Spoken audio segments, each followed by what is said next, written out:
The name Marie Antoinette conjures images of silk gowns, glittering jewels, and a life of unthinkable luxury. Yet the path that led her from the golden halls of Versailles to the cold, foreboding walls of the Conciergerie was one defined by fear, betrayal, and a relentless unraveling of power. Born in 1755 as an Archduchess of Austria, Marie Antoinette was groomed from childhood to be a symbol of dynastic alliance. At just 14, she was married to the Dauphin of France, the future Louis XVI, intended to cement the uneasy peace between Austria and France. But behind the gilded curtains of Versailles, the seeds of her downfall were already taking root. From the very beginning, Marie Antoinette struggled to navigate the treacherous waters of French court politics. Versailles was a world of intrigue, protocol, and whispered rivalries, where every gesture was scrutinized and every word could be twisted into scandal. The young queen was ill-prepared for the ceaseless pressures of monarchy. She arrived in France as a foreigner, a young woman whose accent, manners, and lack of familiarity with French customs made her an object of suspicion and ridicule. Courtiers whispered about her extravagance, her late-night parties, and her apparent disregard for the rigid moral codes of the French elite. In reality, many of these criticisms were exaggerated, fueled by envy and political machinations, but in a court where perception was everything, rumor was as lethal as a dagger. The financial crisis that gripped France during the 1770s and 1780s only intensified the scrutiny on the Queen. The French monarchy, already deeply in debt due to years of costly wars and lavish spending, became a target for public anger. Marie Antoinette, with her love of fine clothing, elaborate hairstyles, and private retreats like the Petit Trianon, became the embodiment of royal excess. The pamphlets and newspapers of the day, the so-called libels, depicted her as a heartless, greedy, and morally corrupt figure, often fabricating lurid tales that portrayed her as betraying both her husband and the nation. One infamous rumor even suggested that she hoarded wealth while the people starved, a claim that, although false, ignited the fury of an already restless populace. The storming of the Bastille in July 1789 marked the beginning of a revolution that would soon reach Versailles, shattering the world that Marie Antoinette had known. In the months that followed, bread riots and peasant uprisings swept across France, a vivid manifestation of the growing anger against the monarchy. The Queen's once insulated life of privilege was now under constant threat. Guards were stationed throughout the palace, and she and Louis XVI became prisoners in their own home. Yet even in this climate of fear, Marie Antoinette's attempts to influence policy and protect her family were viewed with suspicion. Every action she took, whether advocating for her children, seeking diplomatic counsel from Austria, or managing the household, was twisted into evidence of treason. By October 1789, the situation at Versailles became untenable. Thousands of angry Parisians, mostly women, marched to the palace, demanding bread and political reform. The march was not only a statement against economic hardship, but also a direct assault on the monarchy itself. Amidst the chaos, Marie Antoinette's personal safety was gravely threatened. Her life, once cocooned in opulence, now hung by a thread as the mob stormed the palace searching for the Queen. The humiliation was profound. The royal family was forced to leave Versailles, escorted to the Tuileries Palace in Paris under the watchful eyes of revolutionary forces. No longer distant figures of unassailable authority, Louis XVI and Marie Antoinette were now subjected to constant surveillance, stripped of privacy, and confronted daily with the anger of the masses. The transition from Versailles to the Tuileries was both physical and symbolic. Versailles, with its gardens, fountains, and ornate halls, represented centuries of royal tradition and power. Paris, in contrast, was a city in upheaval, a hub of revolutionary fervor and public scrutiny. Here, the Queen's every movement was observed and recorded. Letters were intercepted, visitors were monitored, and the press continued its relentless campaign to portray her as the enemy of the people. In these confined quarters, the isolation and fear began to take their toll on Marie Antoinette's spirit.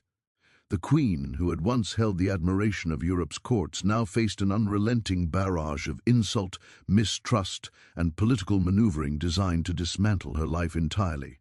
Compounding her predicament were the repeated attempts of the royal family to flee the country. The infamous flight to Varennes in June 1791 revealed the desperation of the monarchs to escape a revolution that had spiraled far beyond their control.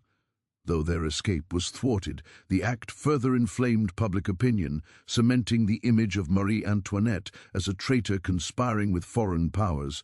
Her Austrian heritage, once a political asset, became a source of deep suspicion. Every action she took was now interpreted through the lens of betrayal, making her a figure of hatred and fear. Her popularity, already fragile, disintegrated entirely. By 1792, the monarchy was under siege in a more literal sense. Revolutionary forces stormed the Tuileries, and the royal family was imprisoned, marking the final stage of Marie Antoinette's fall. The Queen's existence was reduced to a life of confinement, humiliation, and uncertainty. Her luxurious gowns were replaced with the rough clothing of a prisoner. Her attendants were gone, leaving her isolated, and the political power she once wielded was entirely stripped away. The Queen, who had once commanded respect across Europe, now faced the reality that every privilege, every symbol of authority, had been stripped from her. The walls of her cell, cold and unyielding, became a stark reminder that the world she had known was gone forever. The fall of Marie Antoinette was not simply a matter of political defeat. It was the destruction of an entire identity. She was no longer a queen, she was a symbol, manipulated by revolutionaries and vilified by history in pamphlets, caricatures, and public opinion. The transition from Versailles to imprisonment was the first step in a journey that would culminate in an unimaginable ordeal, a march toward the guillotine that would forever mark her name in infamy. It was in this moment, stripped of power, subjected to constant surveillance, and under the relentless gaze of an unforgiving public, that the true horrors of her final days began to unfold. Through the lens of history, it is easy to remember Marie Antoinette as a caricature, a frivolous, vain queen indifferent to her people's suffering. But the story of her fall, from Versailles to imprisonment, is far more complex and tragic. It is a story of a young woman thrust into a foreign court, blamed for crises beyond her control, and ultimately reduced to a prisoner in the city she once ruled. Every step of her journey, every insult and every act of confinement laid the groundwork for the horrors that awaited her before the guillotine, revealing a depth of suffering that history often overlooks. The Queen's fall was not only political, it was profoundly human, a tale of fear, isolation, and the slow erosion of dignity in the face of unstoppable forces far greater than herself. After the fall of Versailles and the royal family's forced relocation to the Tuileries Palace, Marie Antoinette's fate seemed inexorably entwined with the rising tide of the French Revolution. By 1792, the monarchy's power had been systematically dismantled, and the Queen's once untouchable status had evaporated. What awaited her next was a public reckoning unlike anything she could have imagined. A trial that would serve not only as a legal proceeding, but as a theatrical display of revolutionary vengeance.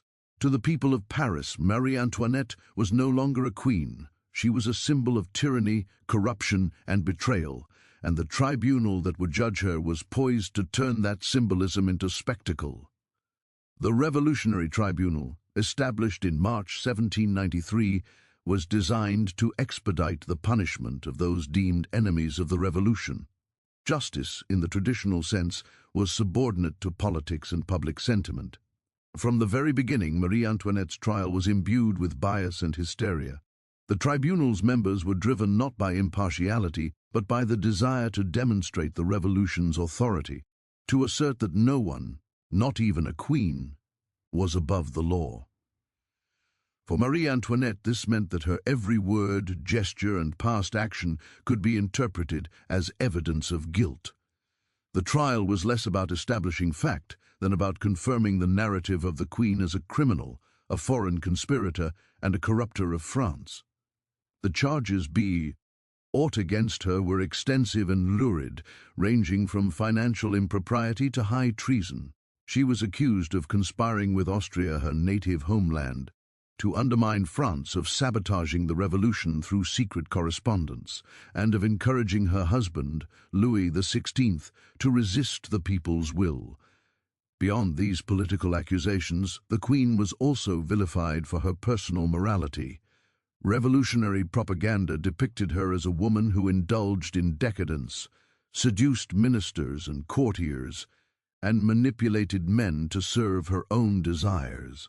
While many of these claims were fabricated or exaggerated, they were presented in court as undeniable truths, creating an image of Marie Antoinette as both a traitor and a seductress, a figure whose mere existence was framed as a threat to the Republic. Witness testimony further intensified the trial's spectacle. Former servants, courtiers, and even political adversaries were called to recount stories of the Queen's alleged misdeeds. Each account, whether accurate or fictionalized, was used to paint her as a person devoid of loyalty or virtue. One of the most damaging pieces of evidence was the so-called diamond necklace affair, a scandal in which Marie Antoinette was falsely implicated in a scheme to defraud the crown jewels. Though she had no involvement, the affair had already tainted public perception and was now wielded against her in the tribunal. In a courtroom charged with anger and spectacle, reputation alone could determine guilt, and Marie Antoinette's reputation had been systematically destroyed over years of rumor, caricature, and revolutionary propaganda. Despite the overwhelming odds, Marie Antoinette maintained a remarkable degree of composure during the proceedings. She faced the tribunal with dignity, refusing to bow to the theatrics designed to humiliate her. She answered questions carefully, correcting false accusations and asserting her innocence, though it was clear that reasoned defense held little sway in a court dominated by political fervor. Her composure, however, did not mitigate the tribunal's determination to convict her. The very act of defending herself was twisted into evidence of obstinacy and arrogance, reinforcing the revolutionary narrative that she remained unrepentant even in the face of her own condemnation. The trial itself became a spectacle for the public. Crowds gathered outside the tribunal, eager to witness justice being served. Revolutionary leaders understood the power of visibility.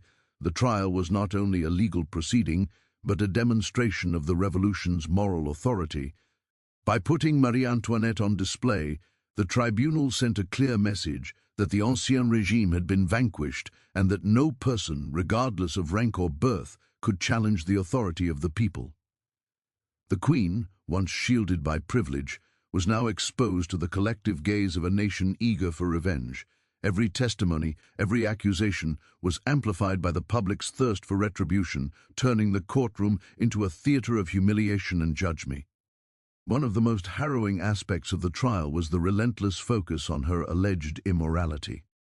Revolutionary leaders framed Marie Antoinette not only as a political enemy but as a moral corrupter, suggesting that her private indulgences reflected a dangerous, decadent character. Her supposed sexual improprieties were dissected in front of the tribunal, and every aspect of her personal life became fodder for judgment. In this way, the trial functioned as both a political and psychological assault, designed to strip her of dignity while reinforcing the revolutionary narrative that the monarchy's opulence and vice had endangered France. For Marie Antoinette, the courtroom was no longer a place for defense, but a crucible of public shaming, where personal attacks were as lethal as any legal verdict. The tribunal's strategy relied heavily on fear and intimidation. The atmosphere in the courtroom was suffused with tension, as revolutionary guards and officials made it clear that any misstep could be interpreted as guilt. Accusations were often repeated and elaborated upon until the line between truth and fabrication became impossible to discern. For the Queen, this relentless psychological pressure was compounded by the knowledge that the outcome had been predetermined. Conviction was inevitable, yet she endured the process with a sense of stoicism, aware that any display of weakness would only provide her detractors with further ammunition. Ultimately, the Revolutionary Tribunal found Marie Antoinette guilty on all counts. The sentence was death by guillotine, a punishment not only intended to end her life but to serve as a symbol of the revolution's triumph over tyranny. The trial had achieved its purpose. It had transformed the Queen from a living figure into a public emblem of the Ancien Regime's perceived corruption and decadence. Her fate was sealed, and yet the horrors of what awaited her were far from over. Conviction marked the beginning of the final stage of her ordeal, a period in which the political theater of the courtroom would give way to the intimate cruelties and humiliations of imprisonment and execution. The trial of Marie Antoinette exemplifies the intersection of politics, propaganda, and personal tragedy. It was not merely a legal proceeding, but a calculated performance designed to assert revolutionary dominance and reinforce collective rage. Every accusation, every distorted fact, every public testimony was carefully orchestrated to dismantle her identity and strip her of humanity. In this environment, the Queen's defenses were rendered meaningless. Justice, in the traditional sense, had no place. What remained was spectacle, humiliation, and the inexorable march toward death, a process that revealed the extent to which fear, anger, and political expediency could warp the very notion of justice.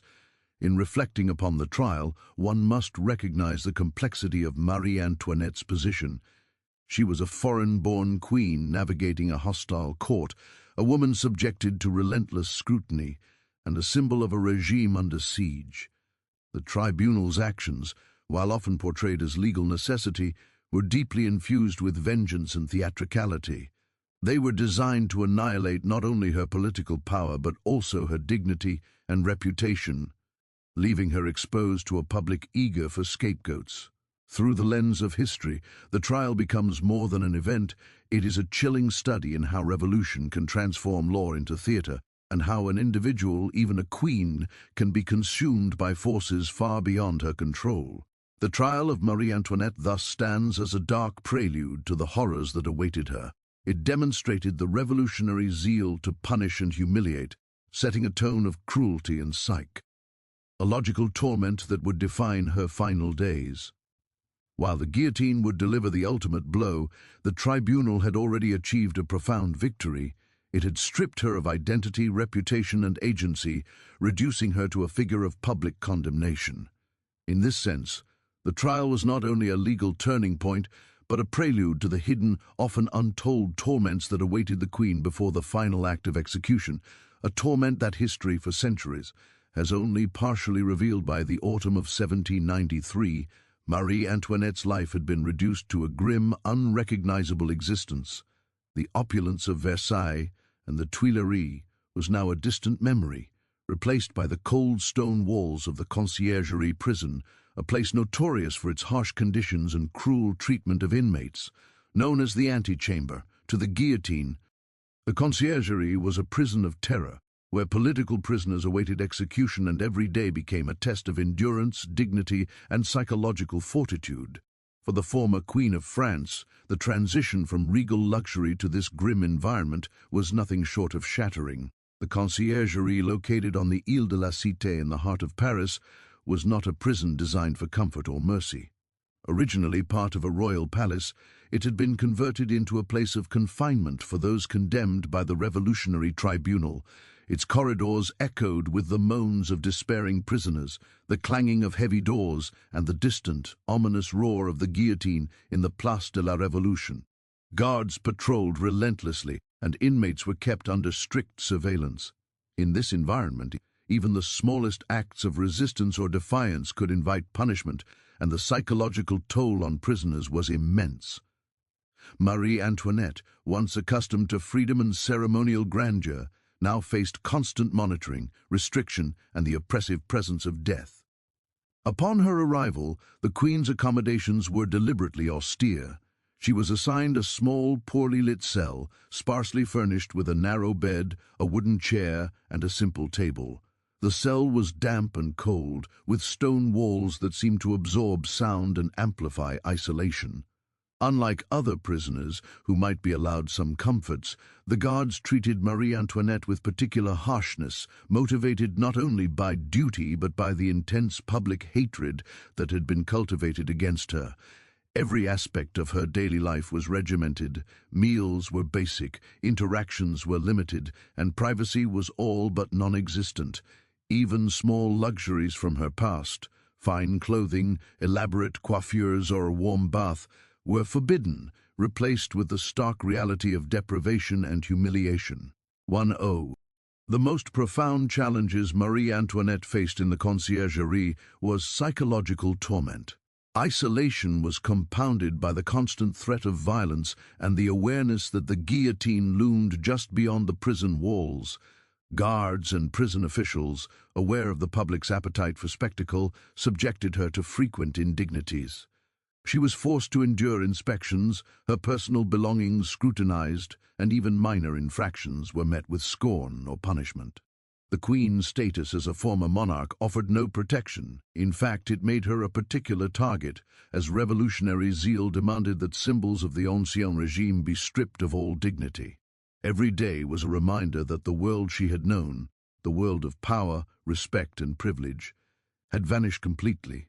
Beyond the physical discomforts, Marie Antoinette endured relentless verbal abuse and public shaming.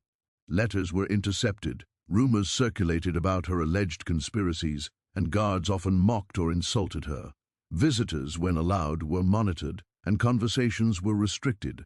Even the simplest human interactions were transformed into a form of control, a reminder that she was no longer an individual with agency, but a prisoner whose every action was observed and manipulated. This constant surveillance created a sense of paranoia and helplessness, further eroding her mental and emotional well-being. In these conditions, even maintaining composure became an act of courage. Despite these overwhelming hardships, Marie Antoinette displayed remarkable resilience. She sought solace in small routines, reading when permitted, writing letters to family members, and engaging with the few loyal attendants who remained by her side. These moments, though brief and limited, offered her a sense of identity and continuity, a reminder of the person she had been before the revolt. Guillotine stripped her of all titles and privileges. In letters smuggled out of the Conciergerie, she described her isolation and fear, but also her attempts to maintain dignity and grace under unimaginable pressure.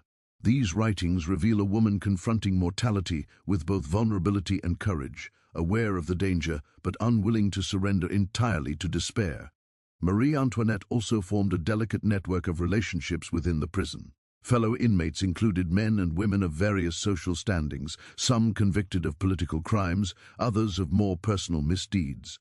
In this confined world, alliances, small gestures of kindness, and the sharing of information became crucial survival tools.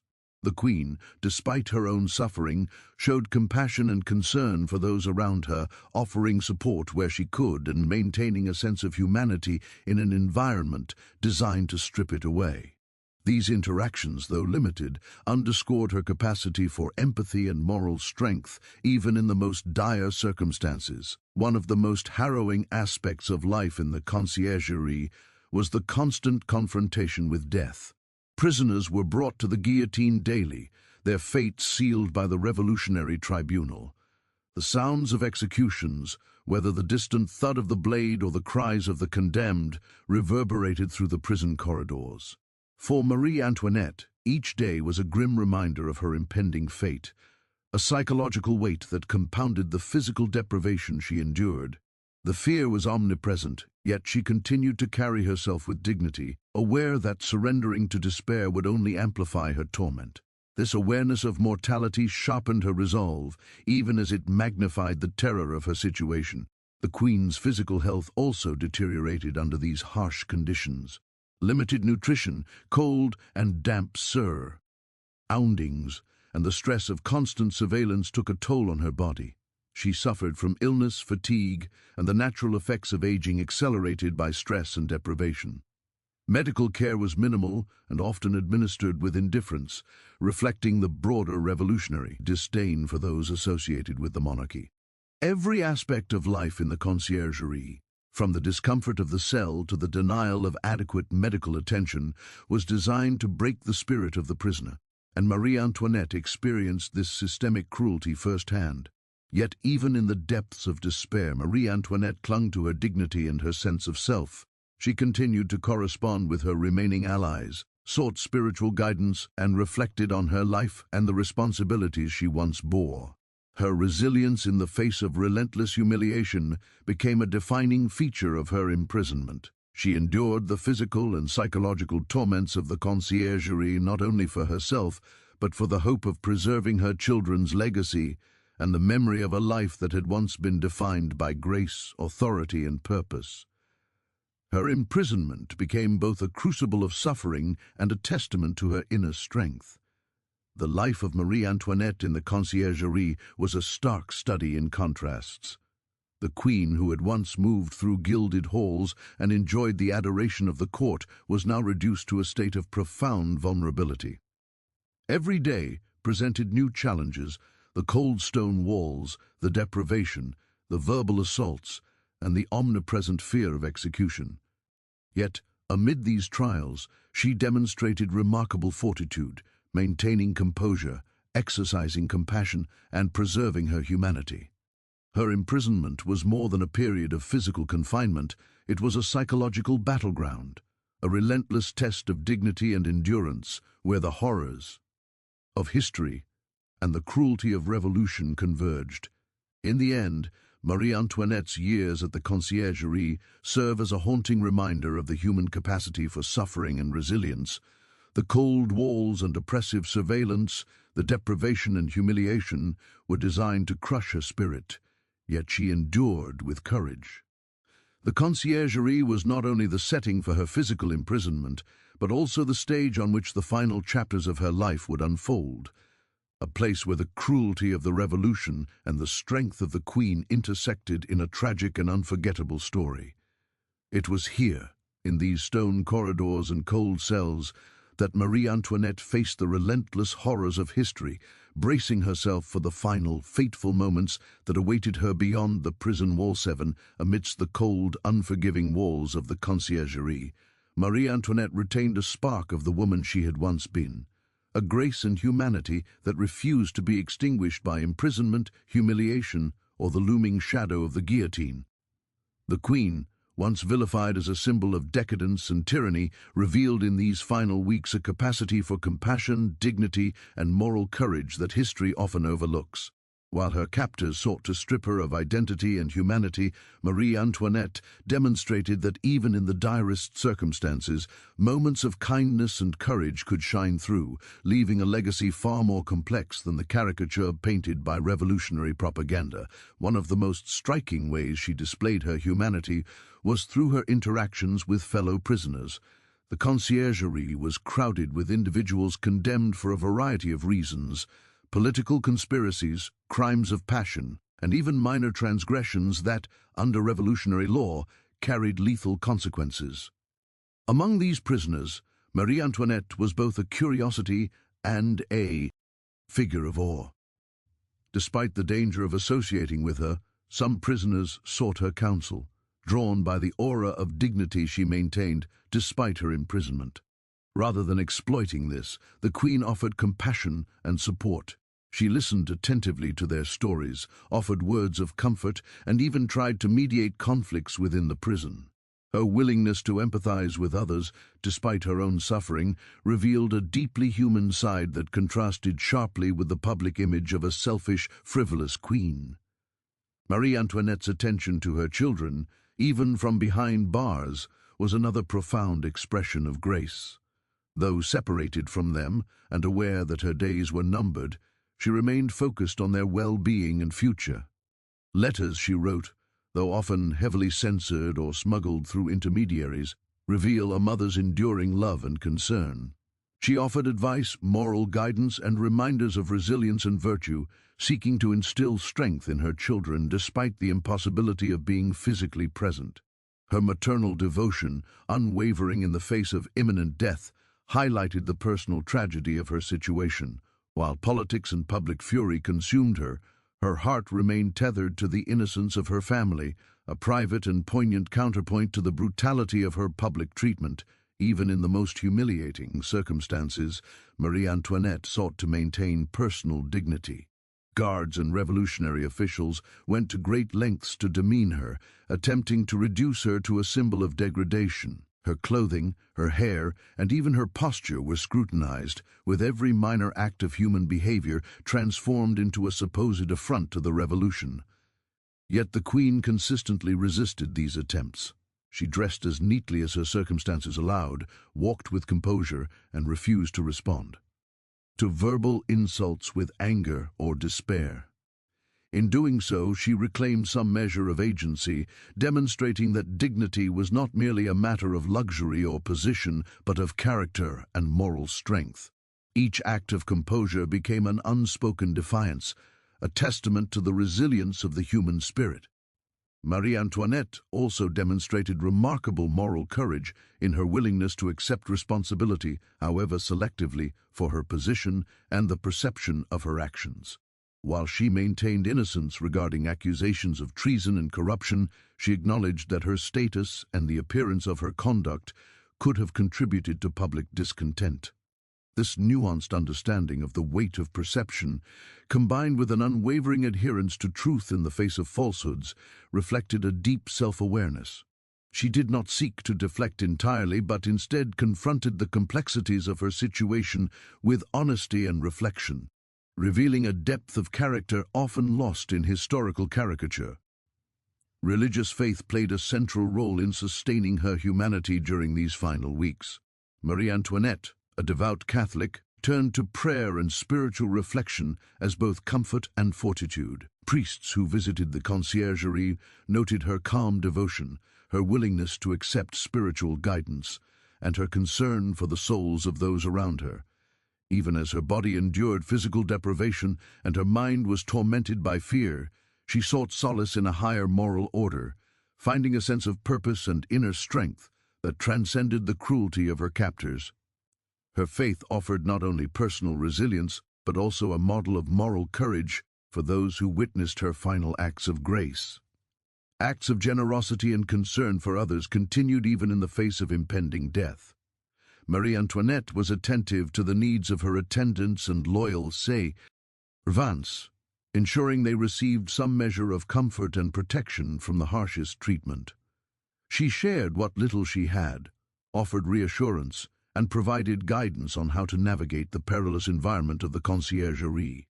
These small but significant gestures reflected a consistent pattern of empathy and responsibility. Despite being a prisoner, she acted with consideration and integrity, reinforcing the humanity that those who sought to demonize her could not erase. Perhaps the most poignant humanizing moment came in her final preparations for execution. Aware that her life would end imminently, Marie Antoinette faced the guillotine with a blend of courage, composure, and dignity that defied the terror surrounding her. She took the time to arrange her hair and clothing as best she could, to ensure that she met death with the poise befitting her station. Her calm demeanor, even in the face of unimaginable fear, left an indelible impression on witnesses. Rather than succumbing to panic or despair, she projected serenity and resolve, demonstrating that grace and humanity could endure even in the most extreme circumstances. This act, simple yet profound, stands as a testament to her character and an enduring symbol of the resilience of the human spirit. Marie Antoinette's humanity also shone through in the way she engaged with the Revolutionary Guards who escorted her to the scaffold. Reports indicate that she remained composed, even offering brief words of dignity and encouragement to those who feared the responsibility of participating in her execution. By refusing to curse, plead, or demonstrate rage, she transformed her final moments into an act of moral testimony, showing that even a condemned queen could exhibit courage and decency. In doing so, she preserved a measure of agency, turning what was intended to be a moment of humiliation into one of quiet moral triumph. The Queen's final letters, smuggled out or preserved through intermediaries, provide some of the clearest insights into her enduring humanity. They reveal a woman capable of introspection, love, and empathy, reflecting on her life, her family, and the injustices she endured with both sorrow and clarity. These writings humanize a figure who had often been reduced to a caricature of extravagance and vice, presenting instead a portrait of a mother, a prisoner, and a human being confronting the limits of endurance. They remind us that behind the political spectacle of the French Revolution, real human lives were being tested, and that Marie Antoinette, for all her former privilege, was not immune to suffering or capable of evoking profound compassion. In examining these final acts of grace, it becomes clear that Marie Antoinette's story is not merely one of political downfall or historical infamy. It is a story of moral courage, resilience, and the enduring power of human dignity in the face of cruelty. Even as she faced imprisonment, deprivation, and imminent execution, she found ways to express empathy, compassion, and poise, transforming her captivity into a testament to human endurance. These moments, often overshadowed by the more sensational aspects of her life and death, offer a deeper, more nuanced understanding of a woman who, despite being vilified, exhibited extraordinary strength and grace under unimaginable pressure. The legacy of these humanizing moments is profound. They challenge the simplistic portrayals of Marie Antoinette as a frivolous, decadent queen and reveal the complexity of her character in extremis. They remind us that history often obscures the personal courage and moral strength of those caught in the tides of political upheaval, and they highlight the ways in which humanity can persist even in the darkest circumstances. In the final weeks of her life, the Queen's compassion, dignity, and courage illuminated a side of her often neglected by history, offering a poignant reminder that grace and humanity can endure even when all else is stripped away. Marie Antoinette's final acts of grace were more than symbolic. They were lived expressions of resilience and moral courage. From comforting fellow prisoners to nurturing her children from afar, maintaining composure under relentless scrutiny, and meeting her death with dignity, she demonstrated the depth of character that could not be erased by revolutionary hatred. These acts, subtle yet profound, ensure that her story transcends the narrative of mere political spectacle, leaving a legacy of human strength, empathy, and grace that continues to resonate centuries later. As the days drew inexorably closer to her execution, Marie Antoinette faced the stark reality that her life would end at the guillotine. The grandeur of Versailles and the adoration of court life had long since vanished, replaced by the oppressive stone walls of the Conciergerie and the relentless scrutiny of revolutionary guards. Yet, while the public narrative painted her death as a simple act of justice, a queen meeting her fate, the private torments she endured in the hours before her execution reveal a far more horrifying truth, a depth of suffering that history often glosses over. The final night of her life was not merely a prelude to death, it was a period of psychological and emotional torment, a carefully orchestrated ordeal designed to strip her of dignity, identity, and hope before the blade finally fell. In the cold, shadowed corridors of the Conciergerie, the Queen's preparations for the journey to the scaffold were meticulously monitored. Guards and revolutionary officials treated her not as a human being, but as a symbol to be humiliated, their actions calculated to amplify fear and anxiety. Her clothing, already simplified and stripped of all ornamentation, was inspected repeatedly, and she was forced to adhere to strict rules that undermined even the smallest personal choice. Every step was guided, every gesture observed, creating a sense of total control over her movements and thoughts. This deliberate imposition of power was intended to break her spirit before the public spectacle of execution, transforming the Queen's final hours into a calculated psychological trial. Isolation was a key element of her torment. Although she had been allowed a few loyal attendants during her imprisonment, the hours leading up to the execution were spent in relative solitude, severing the last threads of comfort and companionship. Letters from family and sympathetic figures could no longer reach her. Even her prayers, private as they were conducted under the oppressive gaze of guards who ensured no outward expression of rebellion. This enforced solitude magnified her sense of vulnerability. Every sound, the footsteps of a guard, the distant toll of bells, the murmurs of prisoners awaiting their own fates, echoed ominously, a reminder that time was slipping away and that the guillotine loomed ever closer. Physical discomfort compounded her psychological suffering. The Conciergerie's stone floors and narrow, hard bed offered little rest, and the chill of the prison penetrated her clothing. Hunger, fatigue, and the stress of confinement weighed heavily on her body, weakening her and intensifying the fear she could not openly express.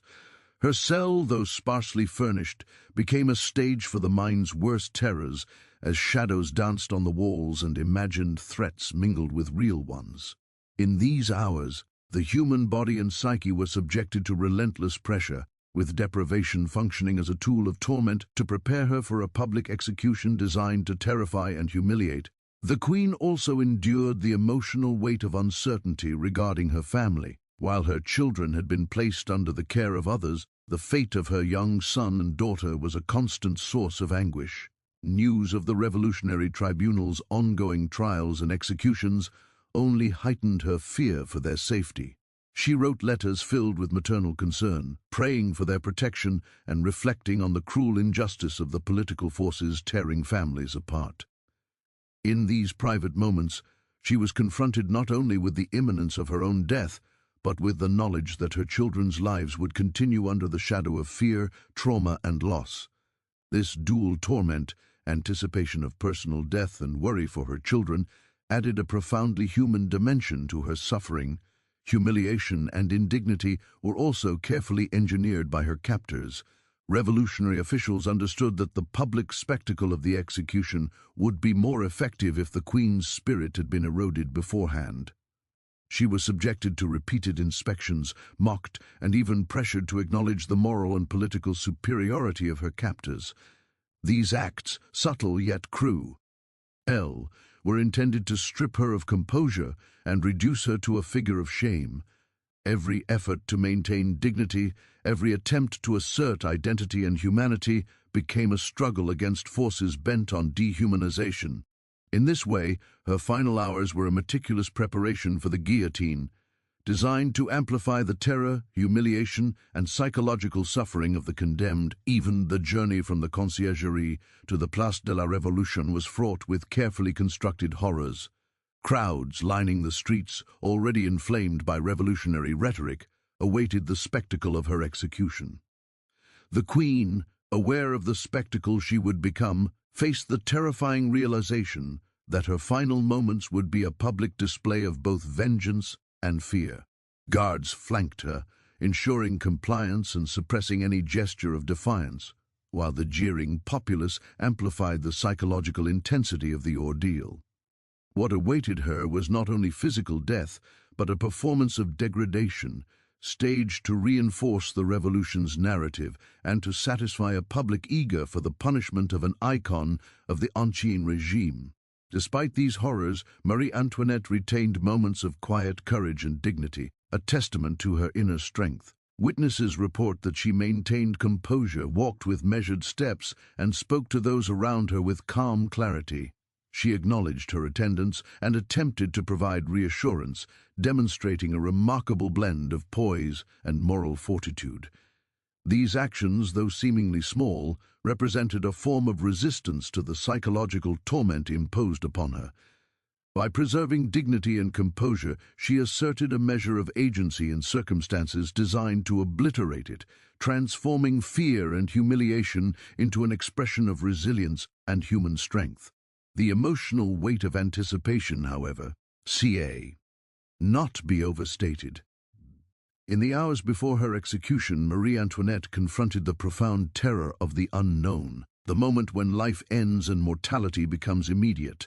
The human mind, facing the inevitability of death, experiences a complex interplay of fear, sorrow, and reflection.